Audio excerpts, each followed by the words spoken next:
Hello दोस्तों, नमस्कार। स्वागत है आप सभी के एजुकेशन मंत्रा में। दोस्तों, यहाँ पर 69,000 शिक्षक भर्ती और इसके बाद प्राथमिक भर्ती से बीएड बाहर संबंधी तीसरी चयन सूची संबंधी कुछ मुद्दे हैं जिन पर डिस्कशन करना आवश्यक है। तो वीडियो को लाइक एंड शेयर करें और चैनल पर नए हैं तो सब्सक्राइब भी कर लें। तो चलिए बिना किसी देरी के वीडियो सेशन को स्टार्ट करते हैं। दोस्तों, 69,000 शिक्षक भर्ती में जैसे जैसे तीसरी चयन सूची की मियाद कम हो रही है, जल्द से जल्द ये जारी होनी है, तो ऐसे में अभ्यर्थियों के मध्य गतिरोध की स्थितियां यहाँ पर देखने के लिए मिल रही हैं।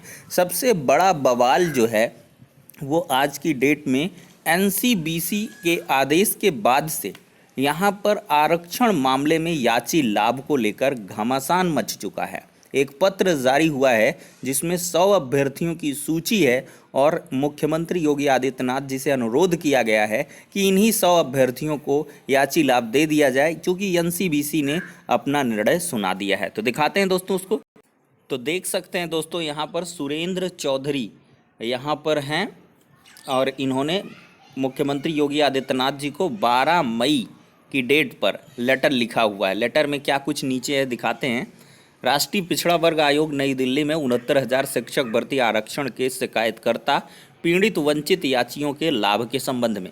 देखिए, आपको अवगत कराना चाहता हूं कि राष्ट्रीय पिछड़ा वर्ग आयोग में 69,000 शिक्षक भर्ती आरक्षण में संबंधित मामला कई वर्षों से चल रहा है, जिसकी सुनवाई पूरी हो चुकी है। आरक्षण की रिपोर्ट भी विभाग को भेजी जा चुकी है, जिसमें परिणाम जीत पीड़ित अभ्यर्थियों की हुई है। अतः आपसे अनुरोध है कि राष्ट्रीय पिछड़ा वर्ग आयोग में वंचित लगभग 100 शिकायतकर्ताओं के जनहित कार्य को देखते हुए लाभान्वित करने में हर संभव मदद करने का कष्ट करें। तो दोस्तों, जब से ये चीज़ें निकल के आई हैं, अभ्यर्थी बहुत ही यहाँ पर गुस्सा हैं। ऐसे अभ्यर्थी ओबीसी के कैंडिडेट्स अपने आप को ठगा महसूस कर रहे हैं, जिन्होंने हर संभव साथ दिया है। धरना प्रदर्शन हो या ट्विटर वार हो या यहाँ पर ऑनलाइन प्लेटफॉर्म के जरिए ट्वीट्स करने हो, सब में अभ्यर्थियों ने यहाँ पर सहयोग किया था। लेकिन यहाँ पर सिर्फ 100 अभ्यर्थी अपना लाभ ज़्यादा उनको नज़र आ रहा है, तो वो लोग 100 लोग ही यहाँ पर अपने कार्य के लिए लेटर भिजवा चुके हैं मुख्यमंत्री योगी जी को। अब देखते हैं दोस्तों, इसमें याची लाभ जैसी स्थितियां बनती हैं या नहीं। लेकिन एक बात तो तय है कि इससे अभ्यर्थियों के बीच मतभेद काफ़ी ज़्यादा बढ़ चुके हैं। एक दूसरे को यहाँ पर बहुत ही ज़्यादा गतिरोध के तहत अभ्यर्थी ले रहे हैं और कहीं ना कहीं इस कार्य से यहाँ पर बिखराव की स्थिति उत्पन्न होती नज़र आ रही है। हालांकि अभी कुछ बटा नहीं है, लेकिन पहले से ही यहाँ पर गतिरोध नज़र आ रहा है। खैर, ये बात हो जाती है एनसीबीसी के बारे में। अभी इसमें 15 डेज की जो रिपोर्ट है वो सबमिट होनी है और इसके बाद फाइनल क्लोज़र जो रिपोर्ट होगी वो सबमिट होने के बाद से ही एनसीबीसी अपना फाइनल जजमेंट सुनाएगा। अभी तो एंट्रीम जजमेंट है और फाइनल जजमेंट के आधार पर ही यहाँ पे चीज़ें वेरी करने वाली हैं। तो फिलहाल के लिए एक बड़ी अपडेट, आरक्षण मामले में लगातार गतिरोध और अभ्यर्थियों के बीच लगातार यहाँ पर छींटाकशी देखने के लिए मिल रही हैं।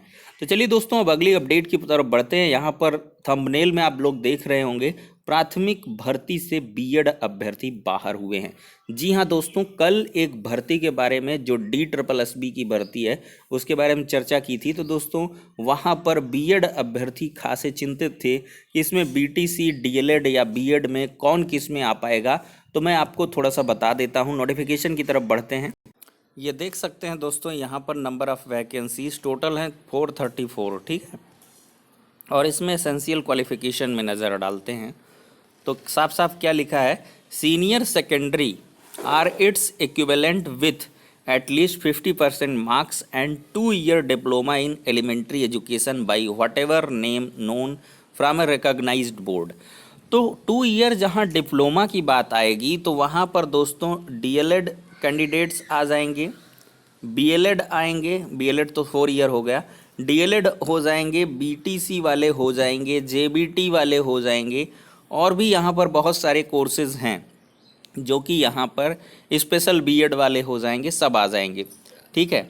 और यहाँ पर देख सकते हैं दोस्तों क्या है, senior secondary at least 45% marks, 2 year diploma in elementary education in according with the NCT norms regulation 2002 के अकॉर्डिंग तो ये लोग भी आ जाएंगे। और यहाँ पर देख लीजिए जो बीएलएड कर रखा है 50% मार्क्स ग्रेजुएशन में उसके साथ से, तो वो भी यहाँ पे एंटर होगा। और अगला कौन यहाँ पे एंटर होने वाला है, diploma in education, special education जो कर रखा है वो भी होगा। ग्रेजुएशन हो 2 year diploma in elementary education from a recognised board, मतलब ग्रेजुएशन हो सिंपली और 2 ईयर का डिप्लोमा हो एलिमेंट्री एजुकेशन में, तो वो लोग यहाँ पे एलिजिबल हैं। लेकिन यहाँ पर किसी भी आधार पर बीएड वाले एलिजिबल नहीं हैं। जो प्लेन बीएड कर रहे हैं अभ्यर्थी वो यहाँ से बाहर हो चुके हैं। और ये आपने पहली बार दोस्तों नहीं देखा है, बहुत सारी जैसे रीट में पहले लेवल 1 के लिए बाहर कर दिया था, डीएलएड अभ्यर्थियों के हित के आधार पर यहाँ पर उनको बाहर किया गया था। लेकिन फिर से कोर्ट ने जब ऑर्डर दिया तब रीट के लेवल 1 में भी बीएड वाले आ गए थे। इसी तरह से और सारी भर्तियां हैं। बिहार में जो एक भर्ती आई थी उसमें भी यहाँ पर बीएड को बाहर किया था लेकिन फिर से अंदर कर दिया। तो अवश्य ही दिल्ली की जो भर्ती है इसमें भी अगर बीएड कैंडिडेट्स कोर्ट वगैरह में जाते हैं और सारे यहाँ पे जो भी सुधार हुए हैं उनको बताते हैं तो अवश्य ही एनसीटीई की गाइडलाइंस इन पर बाइंडिंग होगी और इनको यहाँ पर बीएड वालों को अंदर लेना होगा पीआरटी में, ठीक है। और देखिए सीटेट तो आपको पास होना ही होना चाहिए और साथ ही साथ must have passed Hindi, Urdu, Punjabi और English as a subject at secondary level. इसमें कोई बहुत सी बड़ी बात नहीं है। 5% का मतलब क्वालिफिकेशन मार्क्स में एकेडमिक क्वालिफिकेशन में अलाउड रहेगा SC ST OBC PH के लिए, मतलब 50% वाली जो बाध्यता है वो 45% हो जाएगी। यहाँ पर नॉट एक्सीडिंग 30 ईयर्स, मतलब 30 साल से आयु से ज़्यादा अगर आप हैं तो एलिजिबल नहीं होंगे। Age relaxation as per rules दिया जाएगा और यहाँ पर एज रिलैक्सेशन के लिए दे दिया गया है 5 साल 3 साल का जो भी पीरियड होता है तो आपको मिल जाएगा। अब दोस्तों यहाँ पर एक बड़ी सी चर्चा कर लेंगे कि यूपी वाले कैंडिडेट्स जो अनदर स्टेट के हैं वो कैसे काउंट होंगे। तो एज इफ़ यूआर काउंट होंगे, ओबीसी नहीं काउंट होंगे। अदर स्टेट वाले जो दिल्ली के ही हैं तो वो लोग ओबीसी में होंगे, अदरवाइज जो है सारे के सारे यूआर में होंगे। लेकिन मैं आपको सलाह दूंगा कि ये 431 पोस्ट के लिए जो आप लोग जो है अप्लाई करेंगे तो उसमें जो है आप लोग सिर्फ और सिर्फ यूआर से ही फॉर्म अप्लाई करें, ठीक है। यूआर में चूँकि काफ़ी सारी पोस्ट 313 पोस्ट आपको मिलने वाली हैं। तो चलिए दोस्तों यहाँ से ये चीज़ें क्लियर हो जाती हैं। एक चीज़ और देख लेते हैं।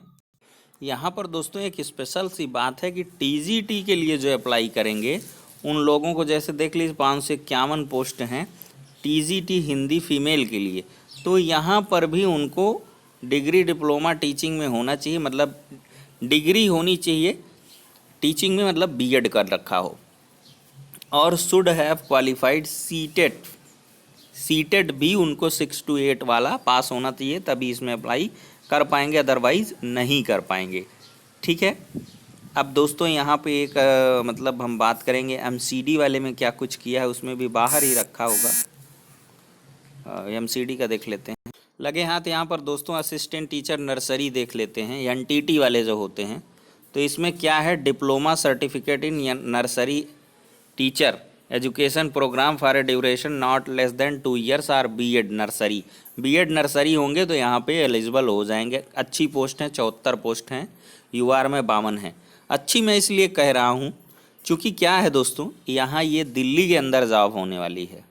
प्राइमरी के लिए अगर आप लोग इतना जो है ज़्यादा परेशान रहेंगे, यहाँ पर देखिए पे स्केल क्या है 9300 से 34,800, ग्रेड पे 4200 है। और समझ लीजिए यूपी से कम 15,000 सैलरी आपको दिल्ली में मिलने वाली है। चूँकि दिल्ली के अंदर ये एमसीडी की भर्तियां हैं या जो बोर्ड की भर्तियां हैं तो उनमें आपको एचआरए और बहुत सारे अलाउंसेस मिलते रहते हैं और एक रेपुटेटेड जॉब है। वहाँ के स्कूल्स सरकारी सब कुछ है, एक अलग सा क्राइटेरिया है। तो बहुत सारे लोग कह रहे थे कि हम यूपी पीआरटी का इंतज़ार कर रहे हैं, हम कोई इसमें नहीं फॉर्म भरने में। तो भाई आपकी इच्छा है, लेकिन यहाँ पे इन्फॉर्मेशन पर्पस से शेयर कर रहे हैं। बहुत मस्त जॉब है, अगर इसमें आप अप्लाई करते हो जाता है तो आई थिंक यूपी पीआरटी से लगभग 50% मैं प्रेफरेबल मानूंगा कि दिल्ली वाले में। और जो भी मेरिटोरियस कैंडिडेट्स हैं, अच्छे कैंडिडेट्स हैं, जो सोचते हैं कि मुझे और कोई जॉब लेनी है, तो अवश्य ही मैं कहूँगा कि दिल्ली के अंदर आप ये जॉब लीजिए और वहीं से बढ़िया कोचिंग वगैरह कर सकते हैं। इनकी टाइमिंग भी बहुत फिक्स टाइप रहती है, 2 शिफ्ट में विद्यालय चलते हैं, फर्स्ट शिफ्ट सेकंड शिफ्ट। तो सुबह वाली शिफ्ट में कर लीजिए या शाम वाली शिफ्ट में। तो कोचिंग वगैरह करके आप 1-2 साल बढ़िया प्रिपरेशन करके अच्छी खासी PCS IAS की जॉब भी आप निकाल सकते हैं 1-2 साल के अंदर। ठीक है दोस्तों, तो ये बहुत सारा बेनिफिट आपको यहाँ पर नज़र आने वाला है। कम पोस्ट हैं लेकिन ये है कि बहुत मस्त पोस्ट हैं। चलिए यहाँ पर देख लेते हैं। हेड क्लर्क वगैरह में तो आपको टाइपिंग वगैरह आनी चाहिए। हाँ, ये देख लिए MCD वाला है। यहाँ पर कुल 120 पोस्ट हैं और यहाँ पे देखिए क्या किया है, 12th पास होना चाहिए तो कोई दिक्कत नहीं है। 2 year diploma in primary education certificate course, देखिए इसमें साफ साफ प्रेस्क्राइब कर दिया है। ETE किया हो, JBT किया हो, डाइट किया हो, BLED किया हो, ये सब यहाँ पे एलिजिबल होने वाले हैं। और यहाँ पर कंप्यूटर नॉलेज होना चाहिए, ये सब चीज़ें यहाँ पे होने वाली, बाकी तो सबके पास रहता ही है। तो ये सारी की सारी चीज़ें दोस्तों हो जाती हैं। तो आप लोग बिल्कुल निष्फिक्र होकर यहाँ पे 25 तारीख से आई थिंक आवेदन स्टार्ट है, तो आप लोग बिल्कुल करें। 25 मई से आवेदन है, बिल्कुल करें और एक जॉब अवश्य सुनिश्चित यहाँ पर करें। चलिए कुछ 69,000 पर चर्चा कर लेते हैं अब। दोस्तों 69,000 शिक्षक भर्ती में तीसरी चयन सूची में आखिरकार गुणांक क्या होगा, इस पर बहुत सारे अभ्यर्थी परेशान रहते हैं। तो उस पर दोस्तों मैं यहाँ पर एक चीज़ आपको बताना चाहूँगा। 69,000 शिक्षक भर्ती के अंदर तीसरी चयन सूची में दोस्तों अगर बात करें तो सबसे ज़्यादा जो बेनिफिट होगा वो SC कैंडिडेट्स का होने वाला है। SC कैंडिडेट्स की मेरिट आपकी बहुत कम जाने वाली है। कितनी कम जाएगी ये तो नहीं एकदम क्लियर कट बताया जा सकता है, लेकिन जो 59-58 तक वाले SC हैं वो मुझे लगता है 60 के राउंड वाले, ये सब 59-60 वाले निपटने वाले हैं। बिल्कुल श्योर एंड सर्टेन है 69,000 में 59-60 OBC SC वाले निपटने वाले हैं। अगर मैं बात कर लूँ आपका दोस्तों, जो OBC है और जो UR है उसमें काफ़ी ज़्यादा दिक्कतें हैं। OBC कैंडिडेट्स के लिए थोड़ी सी अपॉर्चुनिटी बढ़ जाएंगी, सीट्स देखनी पड़ेंगी कि बाइफर्केशन के बाद UR को कितना, OBC को कितना, SC को कितना एलोकेट हो रही हैं, उसके अकॉर्डिंग यहाँ पे चीज़ें देखनी होंगी। लेकिन OBC और UR कैंडिडेट्स को ज़्यादा उम्मीदें पालकर यहाँ पे नहीं रखनी होंगी। आई थिंक जो 66 के नीचे हैं वो लोग उम्मीद छोड़ दें, उनका सिलेक्शन यहाँ पे डिसअपॉइंटली नहीं होने वाला है। 66 के नीचे वालों का सिलेक्शन तो होना ही नहीं है। तो 66 के नीचे वाले अपने आप को अगली भर्ती के लिए प्रयासरत कर लें, बेहतरीन तैयारी स्टार्ट कर दें अभी से। और बाकी जो बॉर्डर वाले हैं 66.5 तक वालों की मुझे पॉसिबिलिटी काफ़ी ज़्यादा नज़र आती है। ठीक है, OBC कैंडिडेट 66.5, 66.6 ये UR कैंडिडेट भी यहाँ पे काफ़ी, देखिए UR की मेरिट काफ़ी कम मतलब गिरेगी, 0.1, 0.2, 0.3 हद मान सकते हैं, 0.3 तक गिर सकती है, इसके बाद नहीं गिरेगी। इतने में सारी की सारी सीट्स यहाँ पे फिल हो जाने वाली हैं।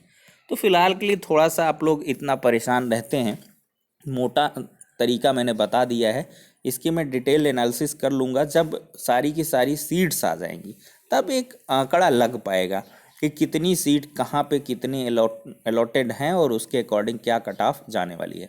तो फिलहाल के लिए ये सारी की सारी अपडेट्स हो जाते हैं, नेक्स्ट वीडियो में मिलते हैं।